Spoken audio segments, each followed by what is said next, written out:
हाँ students, constitutional design chapter का जो टॉपिक हम पिकअप कर रहे हैं इस ट्यूटोरियल में वो है फिलॉसफी ऑफ द कॉन्स्टिट्यूशन, यानी इंडियन कॉन्स्टिट्यूशन की बात यहाँ चल रही है।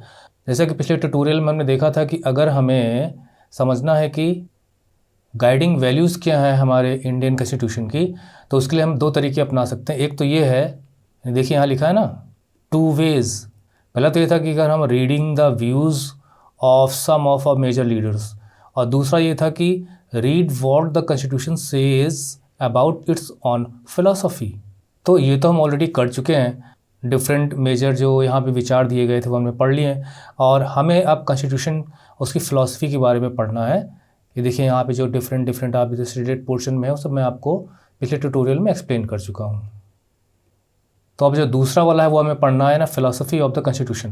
देखिए फिलॉसफी के रिलेटेड मीनिंग्स जो थे मैंने पिछले ट्यूटोरियल में डिस्कस किए थे कि आप छोटे बच्चे हैं तो आपको बस इतना समझ लीजिए कि किसी भी माध्यम से हम जो देखते हैं, जो सुनते हैं, जो पढ़ते हैं, आजकल तो मीडिया भी हमारे सामने, हम टीवी देखते हैं, मोबाइल देखते हैं, और इसके अलावा जो हमारे रियल पीपल जो हमारे आसपास रहते हैं, जो भी whatever we see, we hear, we read and we realise, we experience, we observe, उन सब से मतलब all these things contribute in shaping our thoughts, our beliefs, हमारी सोच, हमारे विश्वास, हमारे नज़रिए, परसेप्शन, ये सब बनते हैं, इन सब पर इनका असर पड़ता है। तो छोटे में बस इतना समझ लीजिए कि आपकी सोच, आपके नज़रिया ही आपकी फ़िलासफ़ी है। यानी कॉन्स्टिट्यूशन का जो कंटेंट है वो क्या बातें करता है, किस सोच को आगे लेके बढ़ता है, क्या नज़रिया पेश करता है, किस थीम को वो एड्रेस करता है। जैसे मैंने आपको बताया था कि अगर आप उदाहरण लीजिए तो पाकिस्तान का कॉन्स्टिट्यूशन लें और इंडिया का कॉन्स्टिट्यूशन लें, तो दोनों कहने को तो हैं कॉन्स्टिट्यूशन, लेकिन दोनों की फ़िलासफ़ी में ज़मीन आसमान का अंतर है। Pakistan is a Islamic republic, मतलब they have adopted a official religion, India has not adopted any official religion. कितना बड़ा डिफरेंस है दोनों की फ़िलासफ़ी में। मतलब it is a religious country and India is not a religious country, it is a secular country. तो है ना नज़रिए का फ़र्क। भारत कॉन्स्टिट्यूशन के थ्रू दुनिया को बताना चाहता है, लोगों को बताना चाहता है, विश्वास दिलाना चाहता है कि भैया जो भी आपके फेथ हैं, जो भी आपके रिलीजन जिनको फॉलो करना चाहते हो करो यार, पूरी छूट है आपको, within the domain of law आप वायलेशन किए बिना करो। पाकिस्तान में ऐसा नहीं है, they favour one religion and the minorities do not have rights the way India has given. और उसी की वजह से वहाँ पे जो मुस्लिम्स की जो मेजॉरिटी है वो बढ़ती चली जा रही है, और माइनॉरिटीज़ को वो लोग या तो वायलेंस के जरिए ज़बरदस्ती उनका जो कन्वर्ट करा देते हैं उनको। आदमी क्या करे मजबूरी में। जबकि इंडिया में देखिए जो पॉपुलेशन है मुस्लिम्स की वो बढ़ती चली जा रही है। They have increased just because of our constitution और जो राइट्स मिले हुए हैं। तो है ना इंडिया कितना broad outlook. This outlook is philosophy which is shaped by our thoughts. तो हम ये कह सकते हैं कि philosophy is a set of beliefs and thoughts that guide our life, and these thoughts are based on our research, observation or knowledge, and our philosophy affects our life, our attitude, our behavior। वो आपको अपनी class में देखने को मिल जाएगा, अपने parents, अपनी फैमिली में देखने को मिल जाएगा। Different natures, different philosophical attitudes. और थोड़ा डिटेल में जाएँ तो फिलोसफी का डोमेन तो बहुत बड़ा है। फिलोसफी और साइंस अगर हम डिस्कशन करना शुरू कर दें तो साइंस तो फिजिकल एंटिटी को एड्रेस करता है कि भाई वो ये मेडिकल साइंस के जरिए आपके बॉडी के बारे में तो बता देगा, लेकिन आपका दिल, आपका दिमाग, वो दिल जिसमें भावनाओं की हम बात करते हैं, उनको एड्रेस नहीं करता। इमोशंस, पैशंस, सेंटिमेंट्स, उनको साइंस एड्रेस नहीं करता। साइंस ये तो बता देता है कि जो वाटर है उसका कंटेंट क्या है, कॉम्बिनेशन क्या है, 2 हाइड्रोजन एंड 1 ऑक्सीजन, लेकिन वो ये नहीं बताता कि उसको यूज कैसे करना है। It depends on our philosophical attitude, it depends on our thinking in a thought process towards water. उसकी प्रेशसनेस को हम कितना समझते हैं, उसकी कीमत को हम कितना महत्व देते हैं। It comes under the domain of philosophy. Philosophy का डोमेन इतना बड़ा है कि ये दर्शन शास्त्र है, ये सब कुछ हर जगह अपनी पहुँच बनाता है कि ईश्वर क्या है कि नहीं है, हम क्यों आए इस जीवन में, हमारा मकसद क्या है, इस जीवन का रहस्य क्या है, जीवन के बाद क्या होता है। All these things are in the domain of philosophy. तो मैंने जानबूझ के इतना डिस्कशन कर दिया क्योंकि हमारा चैनल इन्हीं सब चीज़ों के लिए जाना जाता है, because we address the things in our own way. तो चलिए सबको मिटाते हैं और इस मीनिंग के साथ आगे चलते हैं जो सबको समझ में आ जाएगा कि हमारा कॉन्स्टिट्यूशन किन बातों को, सोच को लेके आगे चलता है, किन के बारे में जिक्र करता है, वो किस प्रकार की शासन व्यवस्था स्थापित करना चाहता है, किस प्रकार की गवर्नेंस वो स्टैब्लिश करना चाहता है। सीधा सीधा उसका कंटेंट क्या है, उसका नेचर क्या है। तो values that inspired and guided, values के बारे में हमने कहा था, मैंने बताया कि कुछ ना समझ में आए बस इतना समझ लीजिए कि जो भी अच्छी अच्छी बातें हैं वो सब वैल्यूज़ हैं। तो values that inspired and guided the freedom struggle and were nurtured. Nurtured का मतलब ये होता है कि आप किसी की ग्रोथ, किसी की प्रोग्रेस को आप सपोर्ट करो। जैसे मान लीजिए आपने कोई पौधा लगाया, तब उसे पानी दे के, खाद दे के उसको आगे उसकी ग्रोथ में मदद करो। तो बस इसी को आप अप्लाई कर लीजिए कि पालना, पोसना, सपोर्ट करना, वो सब नर्चरिंग है। और उसको स्ट्रॉन्ग करना, इसकी स्ट्रेंथ को बढ़ाना।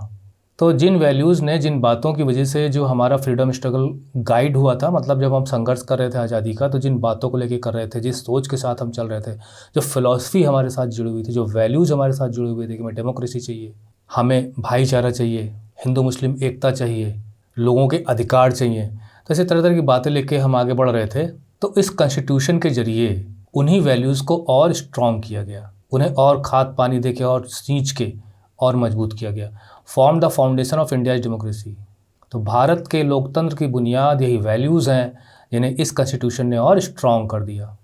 These values are embedded. Embedded का मतलब होता है एक प्रकार से किसी चीज़ में एकदम जड़े हुए होना। जैसे आप कुकीज़ खरीदते हो तो उसमें चीज़ें जड़ी हुई होती हैं। कोई भी पीस है ना, उसमें आप जगह जगह जगह चीज़ों को आप ऐसे जड़ दीजिए उसके अंदर। तो जो वैल्यूज़ की हम बात कर रहे हैं वो हमारे प्रियम्बल में लिख दी गई हैं, एम्बेड कर दी गई हैं, उसमें समाहित कर दी गई हैं, उसमें ही इंक्लूड कर दी गई। और मैंने पिछले ट्यूटोरियल में आपको बताया था कि आप कितनी भी मोटी बुक खरीदो, उसके शुरू में इंट्रोडक्टरी पार्ट ज़रूर दिया होता है जो पूरे बुक के बारे में आपको बता देता है, एक निचोड़ दे देता है, एक समरी दे देता है, एक थीम दे देता है। That is the preamble. और ये आपको हर कॉन्स्टिट्यूशन में मिल जाएगा।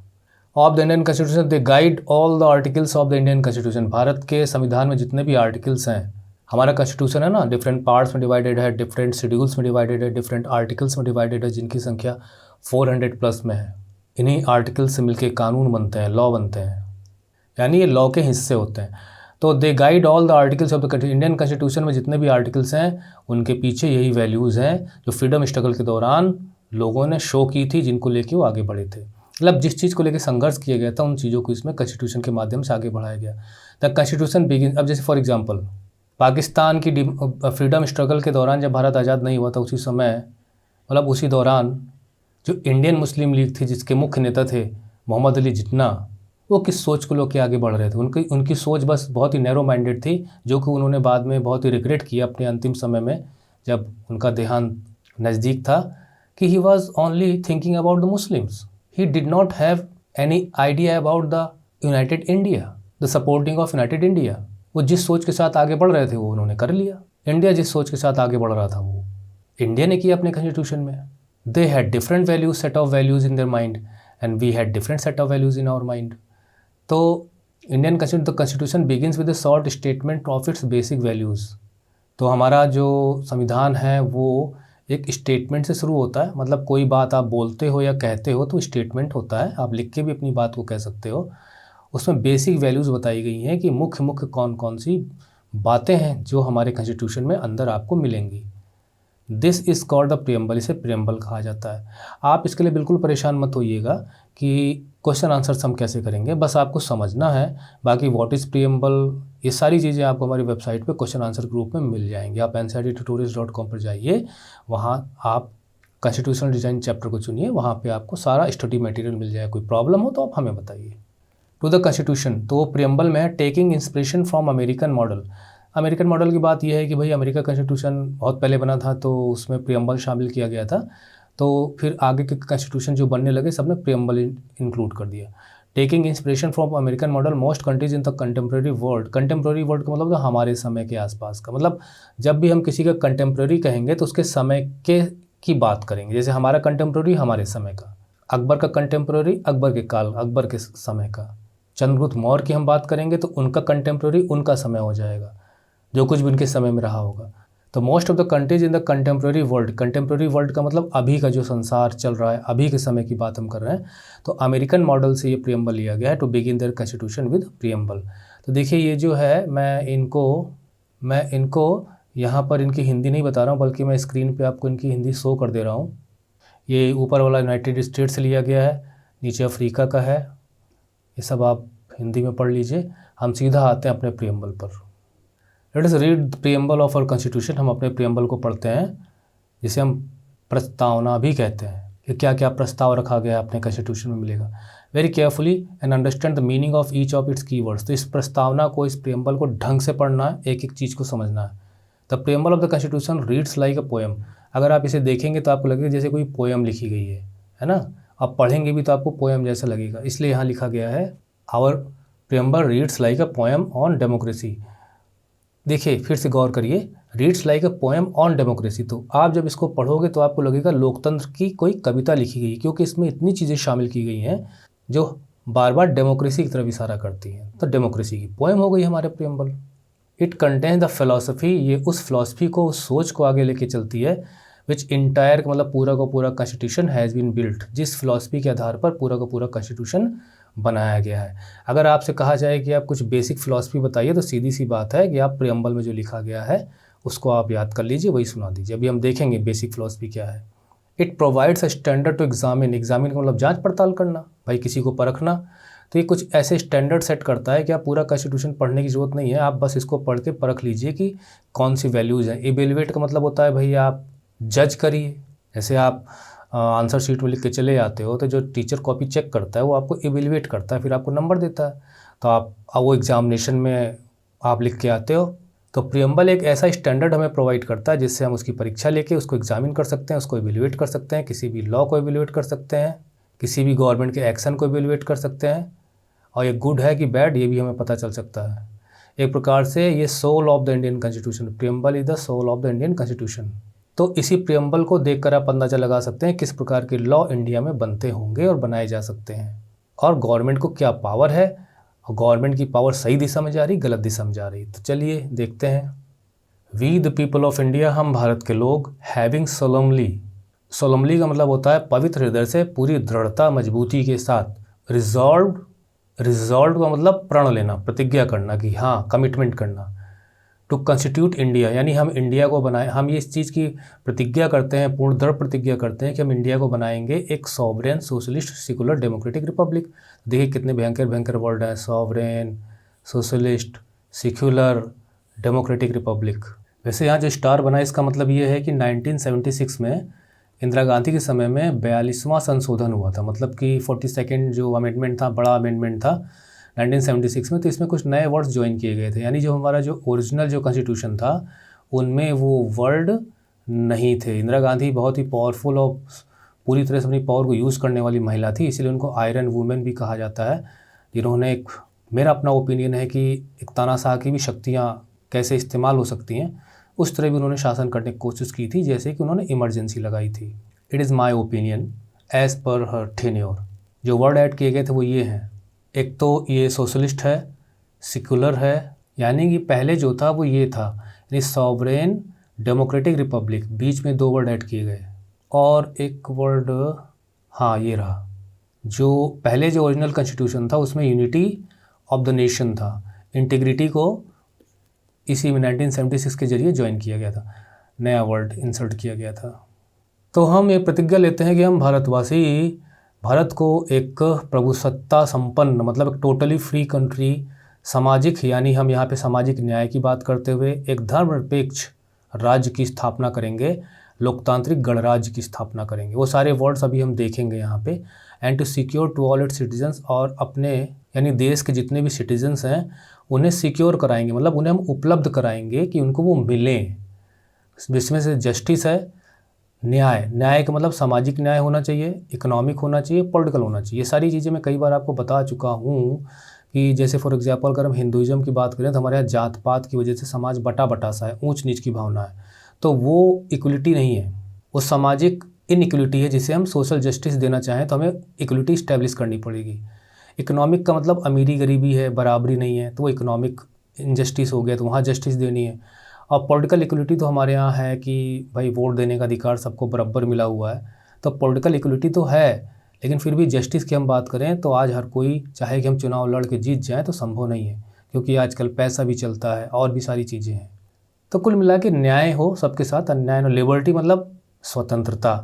तो आपको किस किस चीज़ की स्वतंत्रता मिलनी चाहिए, आप कुछ भी सोचते हो तो उसे एक्सप्रेस कर सकें, अपने विश्वास, अपने आस्था और अपने पूजा पद्धति, जो भी तरीका है आपका पूजा करने का, मतलब in what ever way you can follow your faith, your religion, your worship methodology, your culture. तो आप एकदम फ्री होकर अपने रिलीजन को फॉलो कर सकते हैं, अपने विचार को व्यक्त कर सकते हैं। आप देखिए, है ना ये फिलॉसफी, मतलब इसको पढ़ने से हमें पता चल जाता है कि हमारा संविधान जो है वो अंदर ना बड़ा सा संविधान, दुनिया का सबसे बड़ा संविधान किस तरह की न्याय की बात करता है, लोगों को स्वतंत्रता देता है, एक प्रभुसत्ता संपन्न देश है, लोकतांत्रिक देश है, समानता की बात करता है, किस प्रकार की समानता की बात करता है, किस प्रकार की इक्वलिटी की बात करता है, किस प्रकार से वो चाहता है कि सब लोग, जैसे मान लीजिए टीचर क्लास में पहुँचता है तो टीचर के लिए जितने भी बच्चे क्लास में बैठे हैं दे ऑल आर इक्वल, समझे आप। वो किसी को कम ज़्यादा नहीं पढ़ाएगा, तराजू में तौल के शिक्षा नहीं देगा।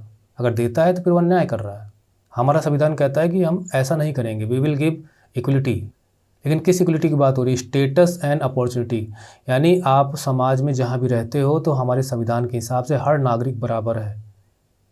अपॉर्चुनिटी का मतलब सबको बराबर के मौके मिलेंगे आगे बढ़ने के लिए। अब आप बढ़ पाओ ना बढ़ पाओ आपकी बात है, रेस में खड़ा जरूर कर दिया जाएगा। And to promote among them all, मतलब हम इस इक्वलिटी को और लोगों के बीच में प्रमोट भी करेंगे। संविधान हमें इस चीज़ की गारंटी देता है, अधिकार देता है कि हम सबके बीच में इस समानता को बढ़ाएंगे।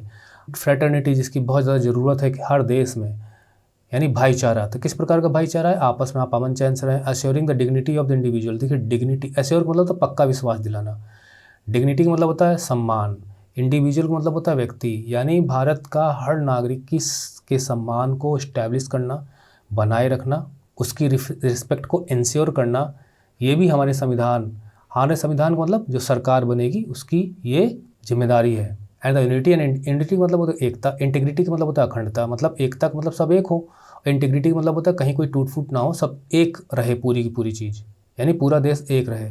तो राष्ट्र की एकता और अखंडता को बनाए रखना, व्यक्तियों के सम्मान को, रिस्पेक्ट को बनाए रखना, यानी एक प्रकार से भाईचारा रखेंगे हम तभी ऐसा हो पाएगा। अगर हम एक दूसरे को नीच समझेंगे, एक दूसरे को ऊंचा नीचा करेंगे तो फिर हम इस फ्रेटर्निटी को मेंटेन नहीं कर पाएंगे, और जब भाईचारा नहीं रहेगा तो देश की अखंडता को भी खतरा हो जाएगा। और आजकल हमारे देश में जो विदेशी ताकतें हैं ना, वो यही लगी रहती हैं किसी प्रकार से इनको लड़ाओ और धीरे धीरे आपस में मर के ख़त्म हुए सब लोग। हमें उनसे सावधान रहना है।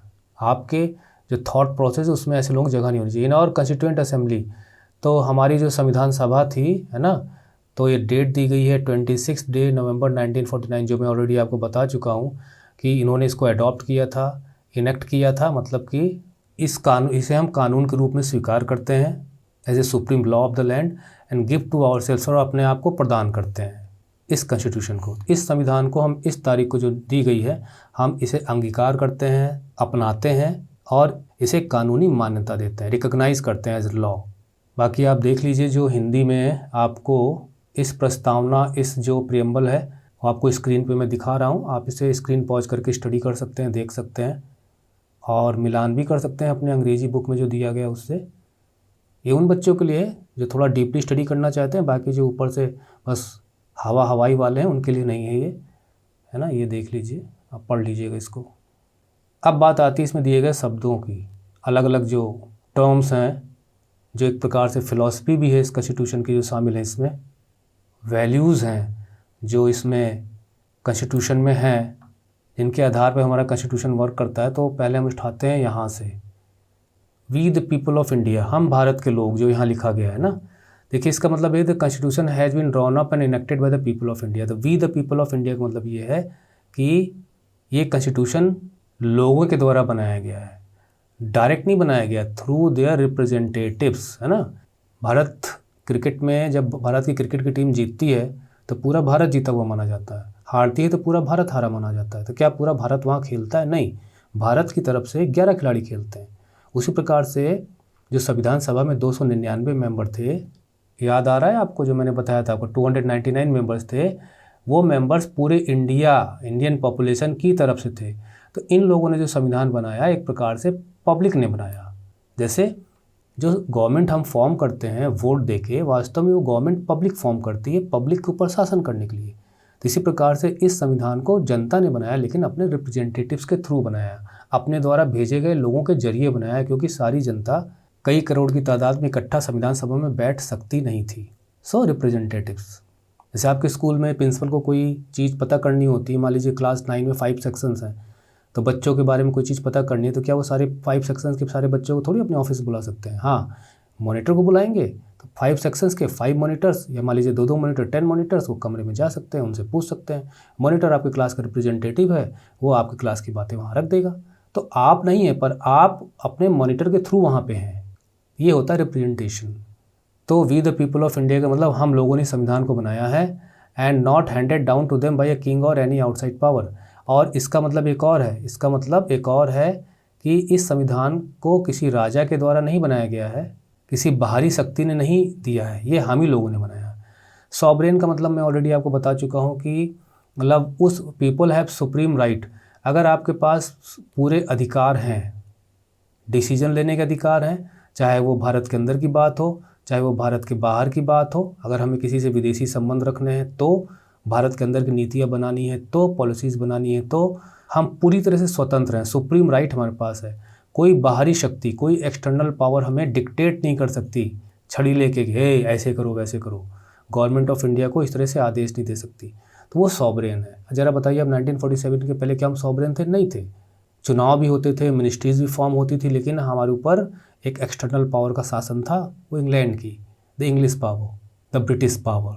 तो सॉवरेन का मतलब कि we have the supreme right, total complete absolute right to govern the country and frame policies for internal of India and for external of India.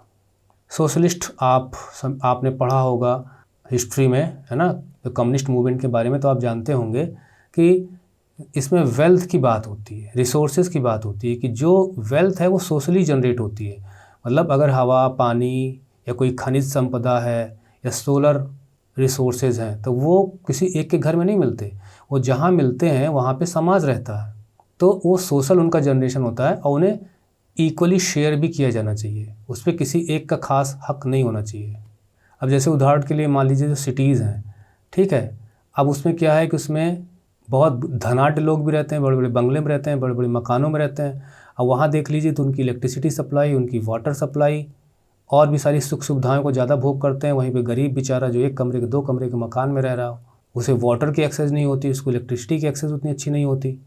जबकि सिटी एक ही है तो रिसोर्सेज का कहाँ पे इक्वल शेयरिंग हो रही है? नहीं हो रही ना। तो वही चीज़ यहाँ लिखी गई है कि सोशलिस्ट का मतलब होता है कि वेल्थ का, रिसोर्सेज का शेयर इक्वल होना चाहिए, सोसाइटी के द्वारा होना चाहिए, सारी सोसाइटी ठीक तरह से ज़रूरत के हिसाब से उसका भोग करे। Government should regulate the ownership, और गवर्नमेंट की जिम्मेदारी है कि रेगुलेट करे। रेगुलेट मतलब ऐसे नियम बनाए, ओनरशिप ऑफ लैंड के नियम बनाए कि ज़मीन किसकी होगी। आपने देखा होगा कम्युनिस्ट मूवमेंट किस प्रकार से जो लैंड का अधिग्रहण किया जाता था, कलेक्टिवाइजेशन ऑफ लैंड, है ना। तो चाहे वो उद्योग धंधे की बात हो, चाहे वो ज़मीन के हक़ की बात हो, है ना, उस पर कानून बनाया जाए कि कम से कम सबको इक्वली हक़ मिल सके। और जो सोशो इकोनॉमिक इनइक्वलिटीज़ हैं, सोशो इकोनॉमिक इनइक्वलिटीज़ का मतलब ये होता है कि समाज में ऊंच नीच, अमीरी गरीबी, ये सब जो देखने को मिलती है, इन असमानताओं को, इन इनइक्वलिटीज़ को इक्वलिटी में कन्वर्ट किया जाए। और मैंने आपको बताया था कि जो हमारे रिजर्वेशन की पॉलिसीज़ चल रही हैं वो इसीलिए चलती हैं। यानी कि आपने 2 बीज लगाए और एक थोड़ा सा ठीक ठाक उग रहा है ना, और दूसरे को कहीं पे झुक रहा है, कहीं पे गिर रहा है, तो आप इसकी बजाय यहाँ पे टेक दे के इसको भी इसके बराबर लाने की कोशिश करिए। इतने प्रयास गवर्नमेंट को करने चाहिए और ये हर जगह होना चाहिए। टीचर भी स्टूडेंट्स में देखता है कि भाई जो स्ट्रांग है, इंटेलिजेंट है, तो चलो वहाँ थोड़ा कम भी ध्यान देंगे, लेकिन वीक जो स्टूडेंट्स हैं उन्हें ध्यान देकर इस इंटेलिजेंट स्टूडेंट के बराबर लाने की कोशिश की जाए। यहाँ कोशिश की बात की गई है, हो ना हो बात दूसरी है। तो सोशलिस्ट यानी समाज में रिसोर्सेज पर, ज़मीन पर, उत्पादन पर सबका बराबर का हक होना चाहिए। सेक्युलर, जो कि बहुत इंपॉर्टेंट है, एक बहुत इंपॉर्टेंट फिलोसफिकल डिफरेंस है between the countries with official religions, उसमें इंग्लैंड भी शामिल है। इंग्लैंड का भी अपना ऑफिशियल रिलीजन है। कितने मुल्क ऐसे हैं जैसे अरब कंट्रीज़ में जहाँ पर डेमोक्रेसी है ही नहीं है, जहाँ पे किंग का रूल चलता है। ज़रा आप सोचिए मतलब कितना we are so ahead of these countries. और पाकिस्तान जैसे और म्यांमार जैसे देशों में तो कितनी बार तख्ता पलट हो चुका है, मिलिट्री का शासन हो चुका है। नेपाल में कितने संविधान फेल हो गए। बांग्लादेश भी एक इस्लामिक रिपब्लिक है। उन सब के बीच में एक चमकता सितारा है हमारा देश, क्योंकि हमारा देश सेकुलर कंट्री है।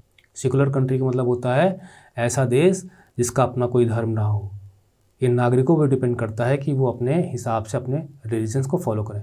Citizens have complete freedom to follow any religion. Complete freedom to follow any religion India में है, but there is no official religion. कोई ऑफिशियल रिलीजन नहीं है। इसको आप हमेशा ध्यान रखिएगा कि सेकुलर का मतलब a country is secular when the country does not have any official religion, मतलब कॉन्स्टिट्यूशन में ये बात लिखी गई है।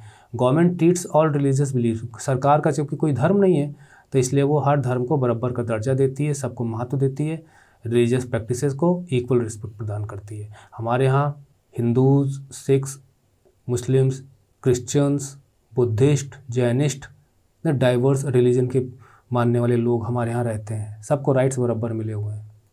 डेमोक्रेटिक, जी हाँ, ऐसा माना जाता है और लोग भी इसके लिए दीवाने रहते हैं कि हमारे देश में अगर कोई व्यवस्था होनी चाहिए तो वो डेमोक्रेटिक सेटअप होना चाहिए। जहाँ नहीं है वहाँ लोग इसकी डिमांड करते हैं।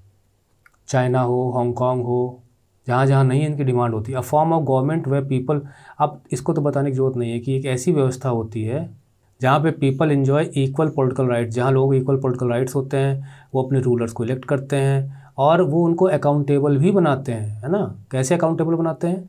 भाई पार्लियामेंट है ना, पार्लियामेंट में डिबेट्स होती हैं, तो डिबेट में जो जनता के प्रतिनिधि हैं, जो विपक्ष में बैठते हैं, तरह तरह क्वेश्चन करते हैं।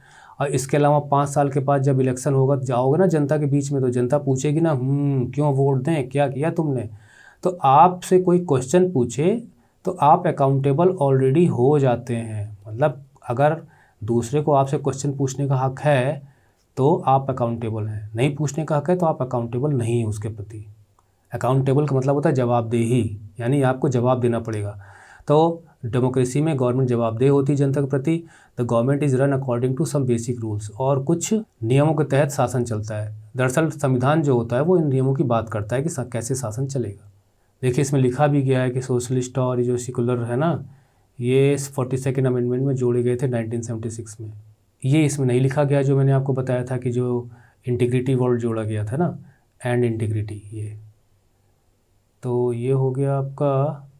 और क्या है, हाँ, रिपब्लिक, ये भी समझना आपके लिए ज़रूरी है। यहाँ बस इतना अंतर है कि जो हेड ऑफ़ द स्टेट होता है वो एक इलेक्टेड पर्सन होता है, कोई हेरिडिटरी पोजीशन उसकी नहीं होती। कहने का मतलब ये है कि यहाँ पे डेमोक्रेसी में क्या होता है कि जो गवर्नमेंट होती है, तो ठीक से चल नहीं रहा, वो इलेक्टेड होती है, ठीक है, इलेक्टेड बाय पीपल। लेकिन जो रिपब्लिक होता है उसमें एक डिफरेंस होता है। रिपब्लिक में क्या होता है कि यहाँ का जो हेड होता है, हेड का मतलब जो उस सबसे बड़ा पद शासन में जिसके पास होता है वो हेड होता है। जैसे हमारे यहाँ प्रेसिडेंट है, इंडिया में जो सबसे बड़ा हेड है, मतलब जो head of the Indian union है वो है प्रेसिडेंट, तो ये इलेक्टेड है, ठीक है। तो हेड भी इलेक्टेड होना चाहिए और गवर्नमेंट भी इलेक्टेड होनी चाहिए, किसके द्वारा? पीपल के द्वारा। हालांकि जो हमारे राष्ट्रपति का चुनाव होता है वो इनडायरेक्ट होता है, बट अल्टीमेटली पीपल का तो साथ होता ही है ना, पीपल के रिप्रेजेंटेटिव का चुनाव करते हैं। अभी देखिए जुलाई में, शायद 18 जुलाई को, जब मैं बना रहा हूँ इस ट्यूटोरियल को, तो आगामी 18 जुलाई को, ये ट्यूटोरियल 18 जून को बन रहा है, तो 18 जुलाई को राष्ट्रपति का चुनाव होने वाला है। देखिए कौन बनता है राष्ट्रपति, उस वक्त मैं ट्यूटोरियल बनाऊंगा तो आपको बताऊंगा। और जो बहुत बाद में देख रहे होंगे ट्यूटोरियल, समझ जाइए कि डेट्स मैंने दे दी हैं 2022 की, ये मैं बात कर रहा हूँ। तो रिपब्लिक वो है जहाँ पर हेड ऑफ़ द स्टेट भी इलेक्टेड होता है और गवर्नमेंट भी पीपल के द्वारा इलेक्टेड होती है। अगर हेड ऑफ़ द स्टेट जो है वो इलेक्टेड नहीं है पीपल के द्वारा, लेकिन गवर्नमेंट इलेक्टेड है, तो वो डेमोक्रेसी तो कहलाएगी पर रिपब्लिक नहीं कहलाएगी। जैसे उदाहरण के लिए इंग्लैंड, ठीक है। अब इंग्लैंड में क्या व्यवस्था है कि वहाँ पे जो गवर्नमेंट है वो तो इलेक्टेड है, मतलब इट इज़ इलेक्टेड, लेकिन जो हेड है वहाँ का वो है क्राउन, एक प्रकार से, मतलब जो किंग और क्वीन का शासन वहाँ चलता है, जो कि हेरिडिटरी पोस्ट है, यानी जो राजघराना होता है उसके उत्तराधिकारी उसी परिवार से निकल कर आते हैं, उसी राजघराने से निकल के आते हैं। तो इंग्लैंड जो है वो एक डेमोक्रेसी तो है पर वो एक रिपब्लिक नहीं है। तो ये अंतर हो गया दोनों के बीच में। जस्टिस, न्याय, है ना, कितनी इंपॉर्टेंट वैल्यूज़ हैं जस्टिस, यानी व्यक्ति के जो स्वभाव है उसकी सोच में जस्टिस जैसे मूल्य ज़रूर होने चाहिए, जस्टिस की वैल्यूज़ ज़रूर होनी चाहिए। अब आप सोच रहे होंगे सर इसमें कौन सी खास बात है। अरे जब आप न्यूज़पेपर उठाते हो, न्यूज़ देखते हो, तो कितना अत्याचार आपको देखने को मिलता है, भीषण से भीषण। तो आप अंदाज़ा लगाइए जो लोग इस तरह का काम करते हैं वो क्या इन वैल्यूज़ को फॉलो करते हैं? नहीं करते। वहीं पे ऐसे भी हमको कहीं कहीं उदाहरण मिल जाते हैं जहाँ पे लोग सेक्रीफाइस करके इन वैल्यूज़ को पूरा करते हैं। तो citizens can not be discriminated, यानी भेदभाव ना हो लोगों के साथ। क्लास में टीचर ना करे, प्रिंसिपल टीचरों के साथ ना करे, सरकार जनता के साथ ना करे। आप भी जिस समाज में रहते हैं तो आपके जो बड़े लोग हैं, एल्डर्स हैं, वो जात पात का भेदभाव ना करें, अमीरी गरीबी का भेदभाव ना करें, डिग्निटी मेंटेन करें, सम्मान दें सबको। तो कास्ट के आधार पे, रिलीजन के आधार पे, जेंडर के आधार पे, मतलब जात देख के, किसी का धर्म देख के और किसी का लिंग देख के, मतलब कि वो स्त्रीलिंग है कि पुल्लिंग है, पुरुष है कि स्त्री है या थर्ड जेंडर, उसके आधार पर भेदभाव नहीं करना चाहिए। भाई हम तो नहीं बात करेंगे इनसे, अरे ये तो हम इनसे दूर रहेंगे, ये इस धर्म का है, उस जात का, ऐसा नहीं।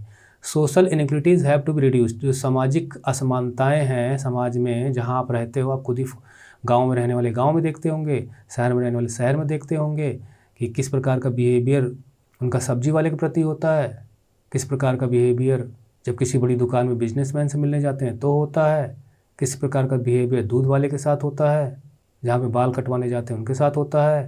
तो सोच, सब सोच पे, आपकी फ़िलॉसफी भी डिपेंड करता है, किन वैल्यूज़ को लेकर आप आगे चल रहे हो। तो उसे कम करना है। Government should work for the welfare of the people. हाँ, डेमोक्रेसी में जो गवर्नमेंट होती है वो पब्लिक के वेलफेयर के लिए होती है, क्योंकि पब्लिक इसीलिए चुनती है।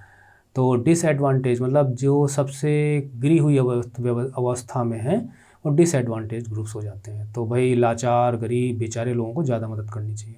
ये कहीं पे भी हो सकता है। ये डिसएडवांटेज वर्ड एक ऐसा वर्ड है जो कहीं पे भी लागू कर सकते हो। अपनी क्लास में भी आपको डिसएडवांटेज हो सकता है बच्चे मिल जाए।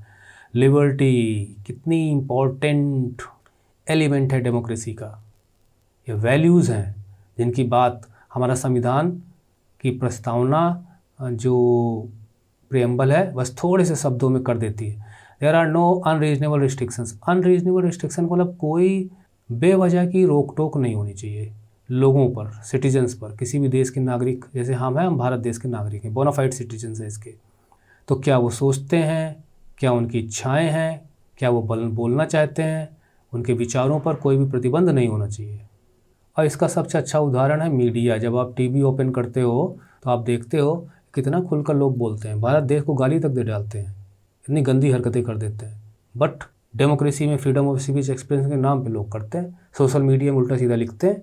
ऐसे शैतान लोगों के कहने पे ना आना चाहिए, ना उनको फॉलो करना चाहिए, ना कोई रिएक्शन शो करना चाहिए, उनसे दूरी बनाई रखनी चाहिए, चाहे वो रियल में हो, आपके साथ हो, या वर्चुअल वर्ल्ड में हो। अपने दिमाग में कूड़ा करकट जंग भरने वाले व्यक्ति फिर वो कूड़ा करकट के ही हो जाते हैं।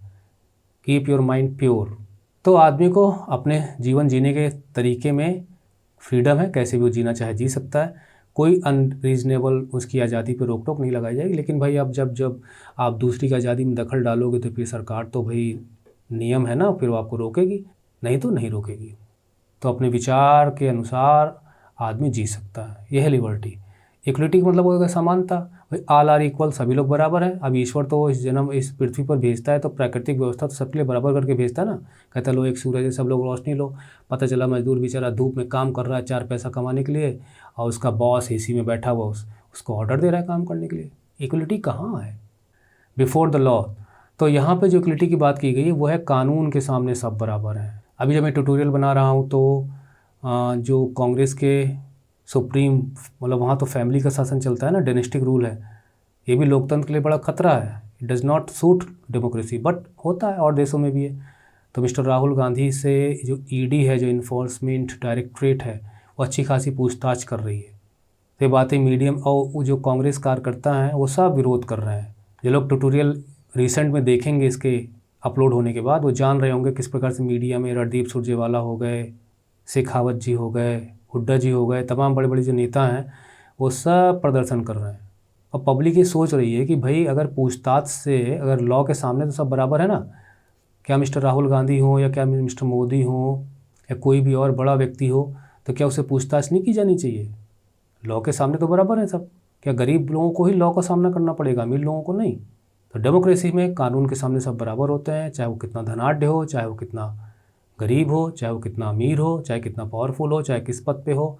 अगर गलती की है तो लॉ इक्वली सब पे लागू होता है। The traditional social inequities have to be ended. Traditional का मतलब भाई जो है लोकतंत्र, जो हमारा संविधान बना तो उसके पहले की जो असमानताएं थी उनको ख़त्म करने की बात की गई। और देखिए काफ़ी कुछ ख़त्म भी हो चुका है। जैसे बस में सफ़र कर रहे हैं, ट्रेन में सफ़र कर रहे हैं, एरोप्लेन में सफ़र कर रहे हैं, बाज़ार में जा रहे हैं, सामान खरीद रहे हैं, चाय की दुकान पे हैं, होटल पे हैं, तब कहाँ कौन पूछता है किस कास्ट के हो भाई क्या कहो। सब लोग ख़त्म हो रही धीरे धीरे व्यवस्थाएँ, बहुत अच्छा है।